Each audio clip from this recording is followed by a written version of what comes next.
What a whirlwind it's been for Syracuse men's lacrosse. The Orange started off 2025 3-0, but then the season took a sharp turn. SU played good against Harvard but couldn't hold on to the big lead, and now sit at 3-2 on the year with that loss, which means this next game against Utah is a must-win. The Cuse defeated the Utes last year, but can they go on the road and end their losing streak? We'll break it all down. It's a live Cuse countdown, and it starts right now.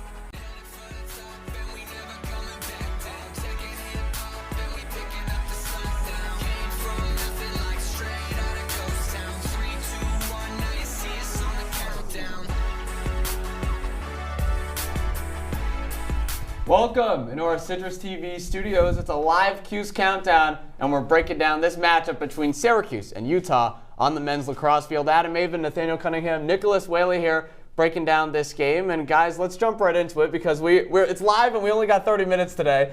We got a lot of stuff we need to talk about. So before we jump forward into this matchup, and we're going to be talking a lot about it today and the specifics and what Syracuse has to do to get this win. They lost their last game. So before we look at this, we have to go backwards. They played number 15 Harvard in their last game. Syracuse, despite being up 5-0 early on, Nate, ended up falling short, and that loss put a sour taste in the mouth of Orange fans. Well, it definitely put that sour taste in the mouth of Orange fans. And Adam kind of mentioned it, Nick, that really that 5-0 start 6 minutes into the game, that was really setting the pace. Syracuse is excellent at just getting out early and really setting the tone in these close games. And especially when you win the face-off battle, they did that 28-4 throughout this game and just weren't able to get it done. It was another second half collapse for a team that is shown it can offensively be atop the nation. I mean, the incredible thing to me is that this team won 28 faceoffs in the game and didn't win the game. I mean, that is practically unheard of, especially at this Division I level. I mean, everyone was worried about Sam King in this game, but Teddy Malone, he had 5 points on the day, and overall, the Syracuse defense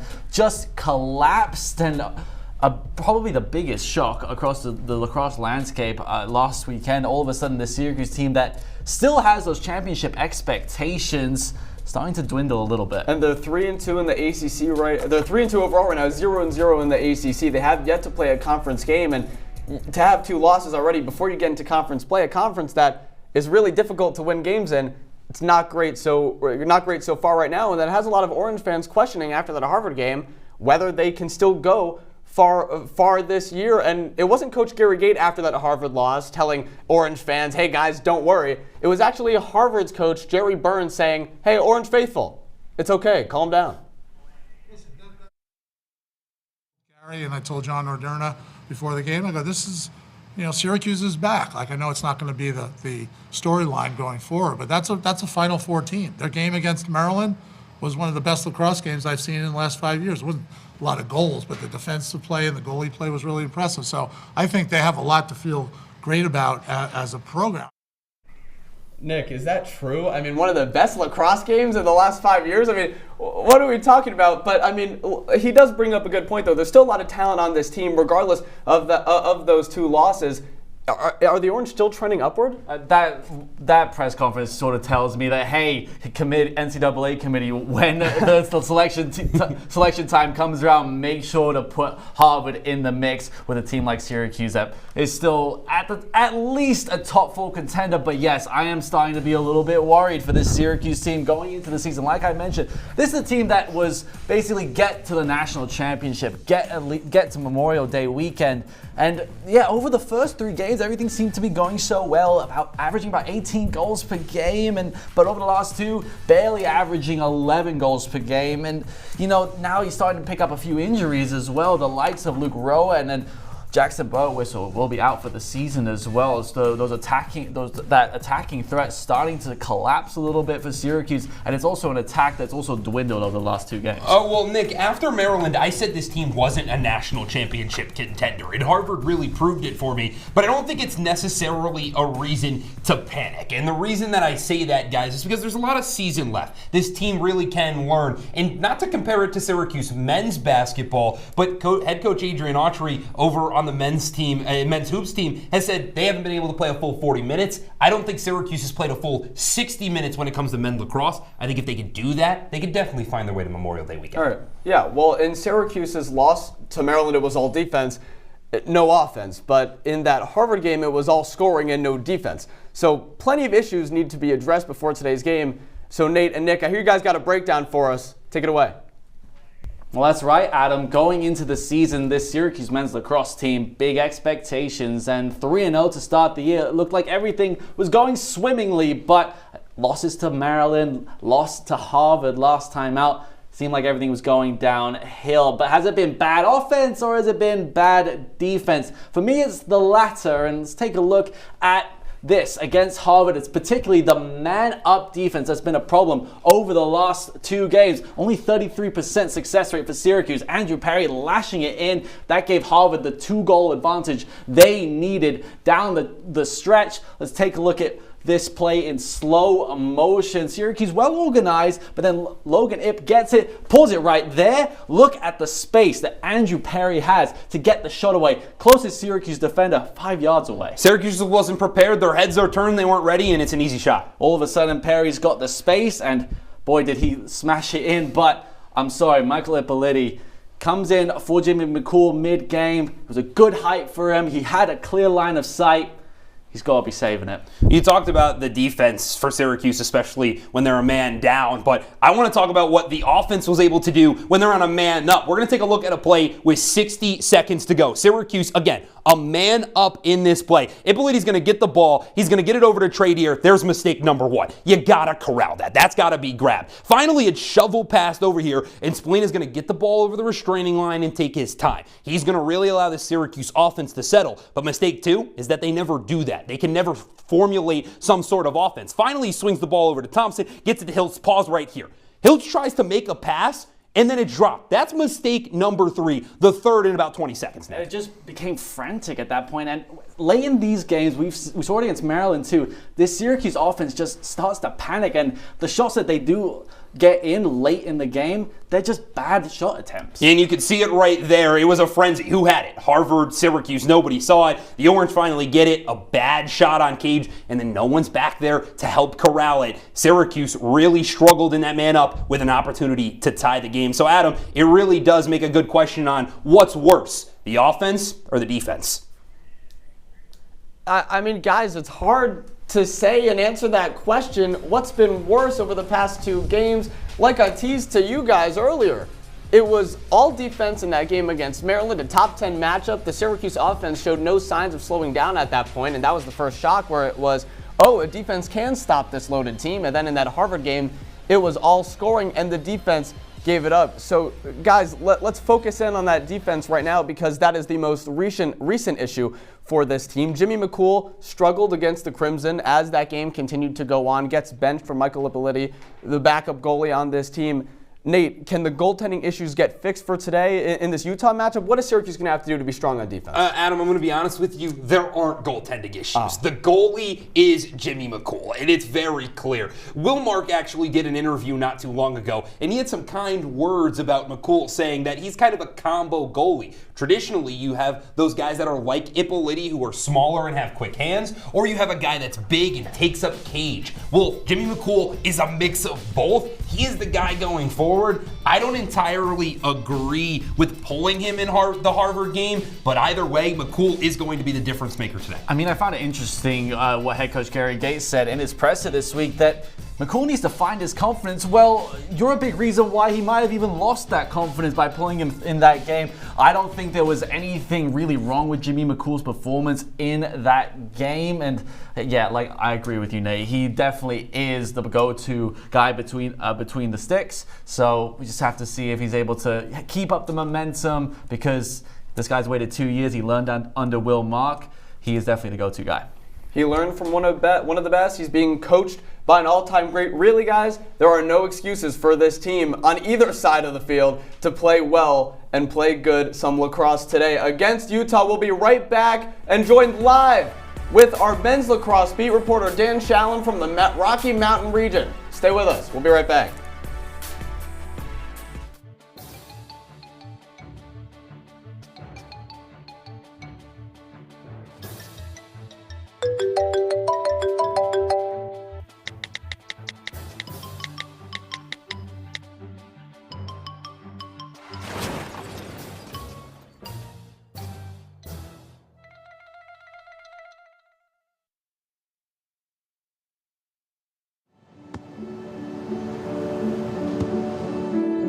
I don't remember how it started.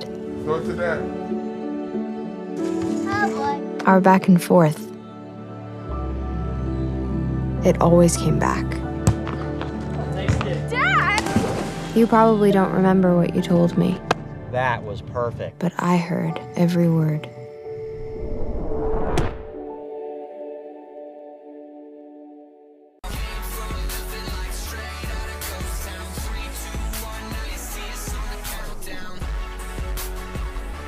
Live Cuse countdown, standing up now. Adam, Avin, Nathaniel, Cunningham, Nicholas, Waley. Guys, I feel like I'm a tall person on the regular, but these guys make me look a little bit short. We have an exciting block for you because we're going live to Utah right now. Dan Shalam, our men's lacrosse beat reporter. Dan, thanks for joining us, my friend. We know you got a busy day covering this game, but let's jump right into it because you're the expert on this team. A lot of things have gone wrong for Syracuse over the past couple weeks. We got 2 losses to ranked opponents. Jimmy McCool gets benched, the starting goalie, and then just a couple of days ago, SU announces that Jackson Birtwistle, another star for this team, is going to be out for the rest of the season. So as our resident lacrosse expert here on Cuse Countdown, what can Syracuse do to get back on the right track today? Adam, I think the biggest thing for Syracuse is just playing a full 60 minutes. So far this season, it's really been a struggle, especially in the last 2 games. Syracuse with just 6 combined goals in the second half, and you saw the struggle against Maryland. Just 2 goals. Then against Harvard, 4.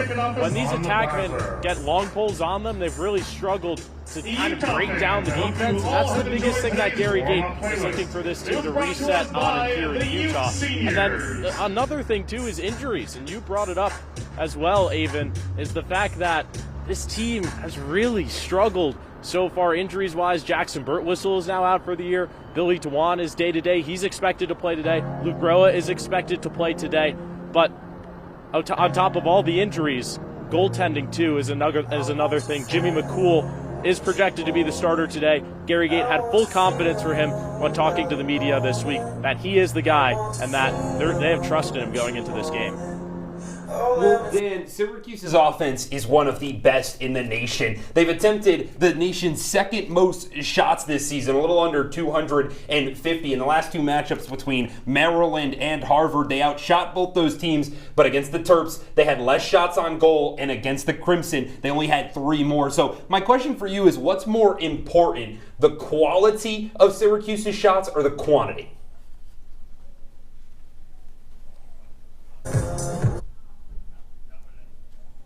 It's got to be quality of shots. Syracuse has shot the ball plenty. They had 50 against Harvard the other day. It's just the fact that they simply can't find the back of the cage right now. And you have to give Graham Stevens a lot of credit for Harvard. He had 13 saves against the Orange, completely shut them down in that second half after letting up 5 straight. But the big thing that Gary Gate has preached throughout the week is that they have to get off just giving those easy low-to-low, high-to-high shots. They need to vary up the looks. That all starts with Joey Spolina and Michael Leo, both guys who only had a single goal in the last game against Harvard.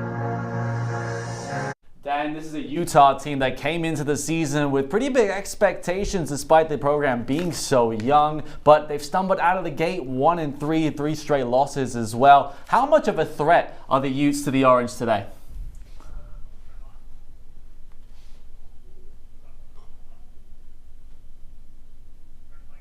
The biggest risk for Syracuse coming into this game, and biggest threat, if you will, is that Utah's lost 3 straight games. Right now, this Ute squad is extremely hungry. They've only lost their last 3 games by a combined 4 goals as well, so it really hasn't been that big of a struggle offensively for this team. They've been competitive. Ryan Steins leads the squad with 17 points. He's been on fire as of late, but this is a hungry group that's looking for a win. And I think the biggest thing that I've noted from talking to people on the ground here in Salt Lake City is that this Syracuse game is the biggest game in program history that Utah's hosted. There's supposed to be 7,000 to 8,000 people here at Rice-Eccles Stadium today, and it's going to be an exciting atmosphere. But the Utes are hungry, and they're looking for a big upset win.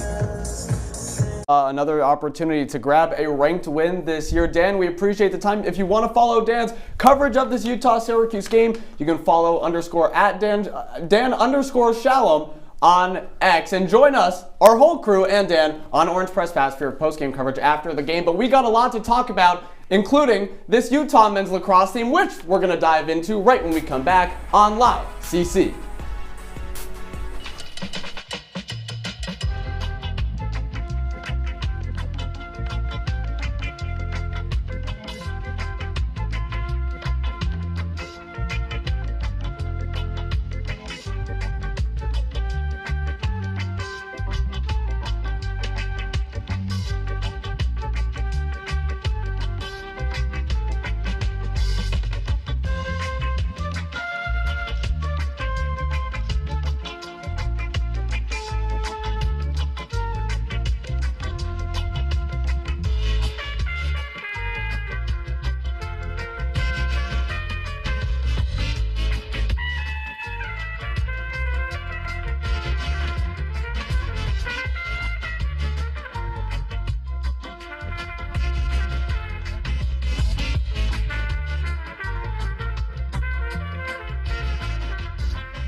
Welcome back in our CitrusTV studios, breaking down Syracuse and Utah today on the men's lacrosse field. Avin, Nathaniel, Cunningham, Nicholas Waley here with you, talking about this game. We started to recap Syracuse's last loss against Harvard and how that would impact them today. We also got to hear a little bit from our men's lacrosse beat reporter, Dan Shalam, who's live reporting this game in Utah. And the last thing he mentioned was that this could be a really big win for Utah, guys. Potentially the biggest game they've ever had at Utah Stadium, and we're going to dive into why in just a little bit. But this is a Utah team that was ranked in the preseason. They beat Ohio State week 1, who was really good as well. And so now they're farther into the year, 1-3 in conference play, and it looks like they're just continuing to trend downward. If they can get this win today, Nate, I mean, that's a really big deal. It is a really big deal. If they can get this win, especially against a struggling Syracuse team, there's a real chance that Utah gets put on the map as an elite level program. The issue is the reason that they're 1-3 defensively, they've really been lackluster. They've been awful at picking up attackers who love to dodge from GLE and backwards. And when you have guys like Joey Spallina on this Syracuse team, or Finn Thompson, who love to kind of have that attacking movement on the side, who have quick first steps, that's where you're going to beat Utah, and that's what Utah gives up quite a bit. Yeah, there's a Utah team that has been, even in its short history, been really, really solid. I mean, but the teams they've lost to as well, number 14, Denver, Delaware, who are receiving vote, a Vermont team that actually gave Syracuse a pretty good game just a couple weeks ago, and he was look how close those games are, 1 and 2 goal margins, you know. So this is a Utah team that definitely has some threats, just maybe not as prolific as they were just a season ago. Well, you mentioned it. I mean, that's a great segue, by the way. Because, you're welcome. Yeah, I know. A season ago, Syracuse and Utah did play for the first time ever. That one was here in Syracuse. It was played in the Dome, and Syracuse won that game 18-7. Joey Spallina had a great 7-point performance, gave Syracuse the win there, and that was at a time where that Utah program was good. So what can we look at in today's matchup that might be similar to last year's, Nick, and will Joey Spallina be able to step up today against a newer Utah team? I think so. I mean, Joey Spallina still is that focal point for this Syracuse men's lacrosse team, especially on offense. I mean, over the first 5 games of the season, Spallina is still that go-to guy, and of course had a great time last season, and it was a dominant performance for Syracuse on the day in the Dome. But the thing is, I would also argue that this season, this is a Syracuse men's lacrosse team that now just has more questions than it did a season ago, which, I mean, you wouldn't believe that at the beginning of the season either. So for me, I think this is a game that's going to be a lot closer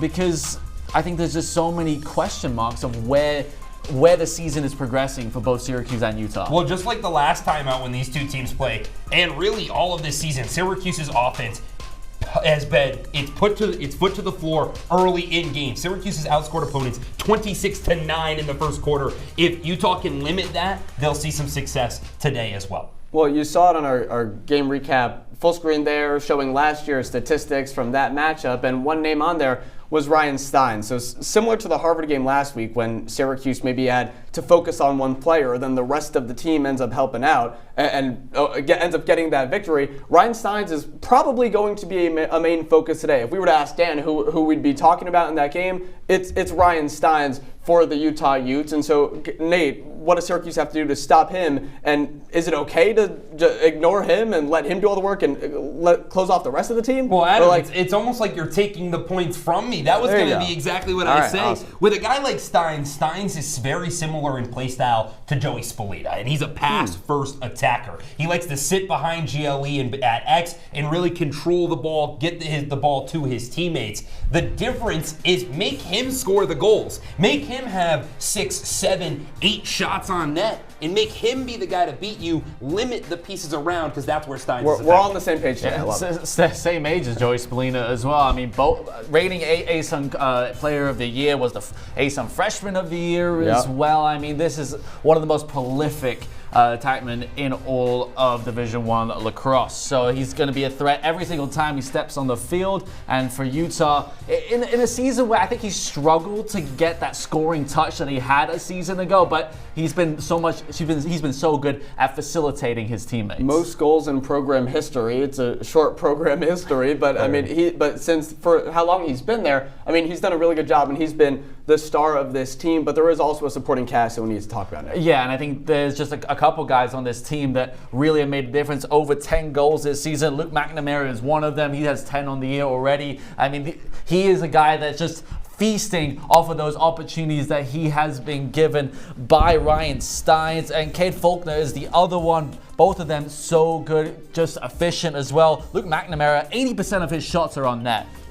When you talk about Luke McNamara, Cade Faulkner, and then I'm going to throw Cody Hart in there as well, they play similar roles to SU's Finn Thompson, Michael Leo, and Sam English. And the reason that I say that is because when they have an open slot, they're going to take the shot, okay? Their sole goal out there is to put shots on cage. They're going to do it. They've done it a lot for Utah this year. Guys, we'll see if Utah's supporting cast can step up at home. But this is a new supporting cast. It hasn't played a lot of time together. In fact, this Utah men's lacrosse program as a whole is pretty new. The university hadn't added a new sport since 1995, but announced that a men's lacrosse program would start in 2019. However, there were a lot of moving parts when building a program, like the fact that the Pac-12, Utah's conference at the time for every other sport they have, doesn't exist in men's lacrosse. So they had to find a new home and somehow ended up in the ASUN. Oh, what teams are in college lacrosse's ASUN, you ask?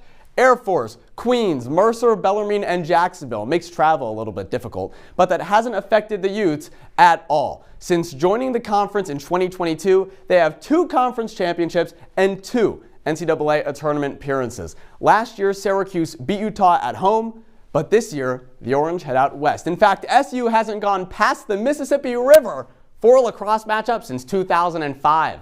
Plus, if the Cuse can grab this win, it'd be the 952nd win in program history, second most among Division I programs. So the stakes for this game, higher than you might have thought for both teams. We'll be right back on Cuse Countdown. We're making our picks. Who's taking the win? Don't go anywhere. We'll be right back.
Welcome back. Syracuse and Utah men's lacrosse. We're still breaking things down, but before we end our show here, we got to go take a look around the hill, all the Syracuse sports that are happening right now. Guys, it has been a crazy weekend, so many different things happening right now, and we have so many things we need to talk about, and we have games happening live. We have Syracuse and Virginia Tech, Nate, 72-72 in the second half. Yeah, a very close game. Syracuse really needs to win that one, but I'm sorry. Listen, I want to talk about the men's basketball, want to talk about the men's lacrosse. I'm not going to talk about any of them. I'm going to talk about softball. Yep, that's right. Syracuse softball. 15-3. They took down Morgan State 15-2. The softball program is back. Shannon Depking has gotten this squad a lot. Were you the softball beat reporter last Maybe, season or just a little something? bit. I think for me, of course, is looking at men's basketball and women's lacrosse. Both games tied up at the moment. Syracuse, they just need one more win to clinch a spot in the ACC tournament, and if they do, they could be the 13th seed, which makes their path just that little bit better. But look, there's postseason hockey going on as well. Syracuse could make it to the AHA final with a win against Mercyhurst at 2 p.m. Well, that's really exciting to see. Ali Kelly has been an absolute animal for Syracuse women's ice hockey. Yeah, that one's going to be happening at 2 o'clock, same time as the lacrosse game, so tune into both. This one is important, though, and a lot of the teams on your screen right now also play in the ACC. We're back to men's lacrosse. Number 1 Notre Dame, number 2 Maryland. Nick, that is a game everyone needs to have their eyes on. These are the two best teams in college lacrosse at the moment. I think this is a game that everyone across the lacrosse world will be watching. It could be a national championship preview. These are two teams that are literally tied in the head-to-head. Both have 8 wins each. And this is a Maryland program that we saw beat Syracuse, and the Notre Dame team that just looks unstoppable. Kind of strange that they're playing in Atlanta, but I think it'll be a It's that big of a matchup. They got to play in a big city. Neutral site. Got to get to the big cities, but I think more importantly, and not to make it Syracuse focused, when you look at the ACC, Notre Dame, the number 1 team in the country. North Carolina sits there at 4.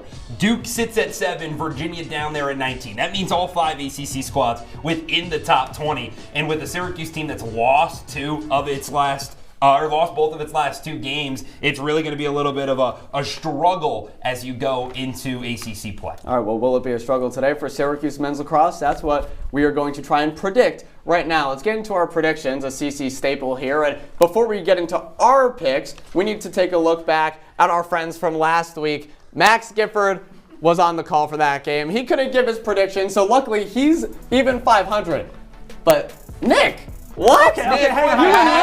Okay, hang on. At least I wasn't Luke Burgess, who predicted an 11-point win for the Orange. So at least I kept it a little bit close. Sure, you kept it a little bit close, but if we were to take a look at all the rankings, This is Nick went up. This is outrageous. Whaley's not even on the first page. Okay. There it is. Hang on a second. Whoa, are we not going to talk about me? Whoa, wait a minute. I was at the top of that list. First of all, me and you are both 1-0, and we have a 1-point difference in the point differential column, which I still think some kinks need to be worked out in that column as well. Adam, all that really matters, and something that my father told me when he was younger, a win is a win by an inch or by a mile. And as far as I'm concerned, I'm the number 1 seed. Okay. All right. Well, hey. And it's going to be first is the worst. Continued to the classic saying, first is the worst, second is the best. But either way, let's move on to our predictions here. Nick, who do you have in this one? Can Syracuse get the job done? I think so. I think this is a Syracuse men's lacrosse team that needs this win desperately. But it could be a very difficult game. You're going all the way to Salt Lake City. That's a long way to travel. Trust me, I know from experience trying to get to the West Coast. It'll be a really, really fun game. 14-11 is my prediction. Going to keep it close because I think this Utah defense is actually pretty good. Been able to keep a couple really decent teams in check over the first month of the season. It's going to be close. I just don't know what to expect from the Syracuse attack. Is it gonna show up like it did in the first 3 games, or is it going to be just another replication over the last 2 weeks? Well, I don't think there's any world where Syracuse loses this game, and that's really what I want to make clear off the jump. I think Syracuse gets the job done over Utah 15-10. And the reason I think that is because Syracuse's offense, one of the best offenses in the nation. The defense, though, a little banged up with Billy Dwan being day-to-day, and then you lose a guy like Jackson Burtwhistle. So not really ideal to have that type of action, especially on the defensive end. But I think this team will limit Utah to just 10 goals and pick up a much-needed win. All right, well, before I give my score prediction, I want to say I also think Syracuse will win this game, but Nate saying that there's no way Syracuse is going to lose this game really makes me question my choices. Either way, I have Syracuse winning 18-9. They're going over to the West Coast. It's sunny out there, 50 degrees. I think Syracuse gets the job done. Hopefully all of our other teams on campus also get the job done. This has been a great live show. Nicholas Waley, Nathaniel Cunningham, I'm Adam Avin. For all our producers behind the scenes, thanks for watching and enjoy the game.